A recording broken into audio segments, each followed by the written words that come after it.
এই মুনাফিকদের দিকে তাকিয়ে আল্লাহ বললেন, ইন্নাল মুনাফিকিনা ফি দারকিল আসফালি মিনান নার। এই দ্বিমুখী চরিত্রের মানুষ যারা হবে এদের স্থান হবে জাহান্নামের একবারে নিম্ন স্তরে। মুনাফিকরা এত বড় বেয়াদব ছিল, কাফের মুশরিকরা প্রাক ইসলামিক যুগে মুহাম্মদ সাল্লাল্লাহু আলাইহি ওয়াসাল্লামের কাছে তারা পৌঁছাতে পারত না।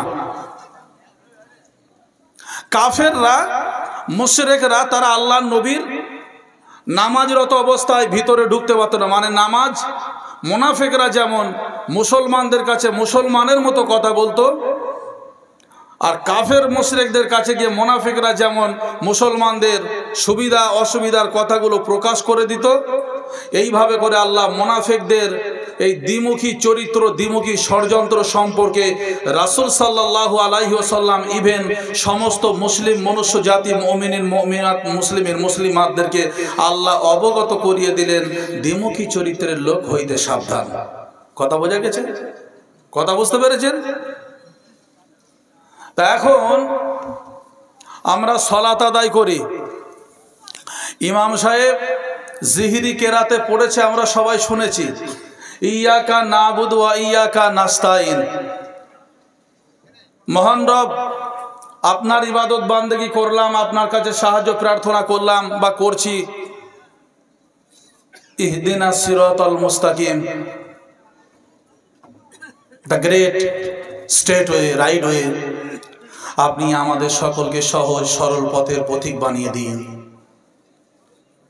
সিরাতাল্লাযিনা আন'আমতা আলাইহিম, যাদেরকে আপনি পুরস্কৃত করেছেন। মসজিদের মধ্যে ইমাম সাহেবের পেছনে শুনলাম, নিজে পড়লাম, আলহামদুলিল্লাহ। এই মসজিদের বাইরে যখন এলেন আর এই গোলমাল পাকালেন, ওয়াইলুল লিকুল্লি হুমাযাতিল লুমাযা, এই সমস্ত নামধারী মুসলমানদের দিকে তাকিয়ে আল্লাহ আলটিমেটাম দিলেন, যারা মানুষের সামনের কথা পেছনে বলে, পেছনের কথা সামনে বলে, এইরকম ভাবে যারা ঘটনাংলা পাকিয়ে দেয়, কানা ঘুষা করে, আল্লাহ রাসূলকে দিয়ে বলা হলো যে তাদেরকে জাহান্নামের সুসংবাদ দাও। সেই কঠিন জাহান্নাম থেকে আল্লাহ আমাদের বাঁচিয়ে রাখুক, বলুন আল্লাহুম্মা আমিন। আল্লাহু লা ইয়াহদিল কওমাজ জালিমিন, আল্লাহ জালেম কওমকে হিদায়াত দেয় না। জালেম কওমকে জোরে বলেন, আল্লাহ হিদায়াত দেয় না। বেশি যখন চালাকি করবেন, জুলুম অত্যাচার করার চেষ্টা করবেন, আপনি ভারতবর্ষের পশ্চিমবঙ্গ রাজ্যের বীরভূম জেলায় বসবাস করেন, তাই তো ভাই নাকি? এটা ভারতবর্ষের পশ্চিমবঙ্গ রাজ্যের বীরভূম জেলা, থানাটা কি মনে নেই, সাঁইথিয়া থানা, স্টেশন রোডও সাঁইথিয়া মনে হয়। যাই হোক, তাহলে আপনি আপনার মমতা দিদির বঙ্গে বাস করবেন, 3000 টাকার ইমাম ভাতা খাবেন, 1500 টাকার মুয়াজ্জিন ভাতা খাবেন। ইমাম সাহেব, মুয়াজ্জিন সাহেব, আপনারাই তো আমাকে ভোট প্রচার করে ক্ষমতায় নিয়ে এসেছিলেন, ঠিক না বেঠিক? জোরে বলেন। সেদিন নিউজে আমি দেখছিলাম, বেশ কয়েক বছর আগে, আমাদের দিদিমণির নামে এত সুন্দর করে কেঁদে কেঁদে দোয়া করছে গো। আমি তখন বলছি, ও তোর অসুর চোখে ছবি এঁকে রাখলি যারে বুকে, আরে তোর ব্যথার সাগর উতলে ওঠে, কেউ গেল না দেখে, হায় হায় কেউ গেল না দেখে। নকল মুক্ত খুঁজিতে গিয়ে সবাই গেল বেঁকে, ওরে নকল মুক্ত খুঁজিতে গিয়ে সবাই গেল বেঁকে। কি অবস্থা! আসল আমরা বুঝলাম না। আল্লাহ কোরআনুল কারীমের মধ্যে বলেছেন যে তোমরা কুনু মা'আস সাদিকিন, তোমরা সত্যবাদী সঙ্গী হবে। আল্লাহর হাবিব রাসূল আরবি সাল্লাল্লাহু আলাইহি ওয়াসাল্লাম বলেছেন, তোমরা কোনো জালেমের প্রশংসা করবে না, কোনো জালেমের সমর্থন করবে না।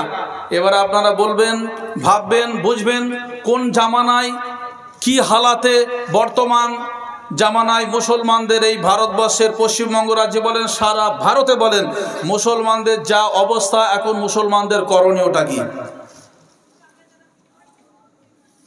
দলমত নির্বিশেষে বিভিন্ন জায়গা থেকে আলহামদুলিল্লাহ আপনারা মেহফিল শুনতে এসেছেন, ঠিক না বেঠিক ভাইজান? এসেছেন। হানাফি, মালিকি, শাফি, হাম্বলি, কাটরা, কাচুয়া, ওয়াহাবি, দেওবন্দি, তবলিগ, হেজবুল্লাহ, ফুরফুরা, আহলে হাদিস, লামাজাবি, রাফেদাইন, গায়ের মুকাল্লিদিন, হ্যানো ত্যানো, অ্যাটারি, ব্যাটারি, লাইলনের, মশারি, যত দল আছে, কোন দল বুকে হাত দিয়ে আল্লাহর কোরআন মাথায় নিয়ে কাবা শরীফের দিকে মুতাওয়াজ্জহ হয়ে বলতে পারবে না যে আমি জান্নাতি। বলতে পারবে? পারবে? সম্ভব? কিন্তু আল্লাহ রাব্বুল আলামিন বলেছেন লা তাফাররাকু, তোরা আলাদা হোসনে। আর মুহাম্মদ সাল্লাল্লাহু আলাইহি সাল্লাম এই আয়াতে কারিমার আলটিমেটাম দিলেন, তামাম নবী রসুলদের উম্মাত হবে 72টা দল। আনা খতামান নাবিন রহমাতাল লিল আলামিন। তিনি ঘোষণা দিলেন আলা কি বানা লা কি বুলাইসা বাদুহা নবী, আমি শেষ নবী, আমার পরে কোনো নবী আসবে না। তা আল্লাহর রসুলকে সাহাবারা যখন জিজ্ঞাসা করেছিলেন জান্নাতে কে যাবে, আল্লাহর রাসূল বললেন মা আনা আলাইহি ওয়া আসহাবি, মুসলিম শরীফের হাদিস। একটা দল জান্নাতে যাবে, পঙ্খানুপুঙ্খ আল্লাহ রসুল যেভাবে চলেছে সেইভাবে করে নবীর মতো করে চলতে হবে। সম্ভব? আমরা চলতে পারছি? বলেন।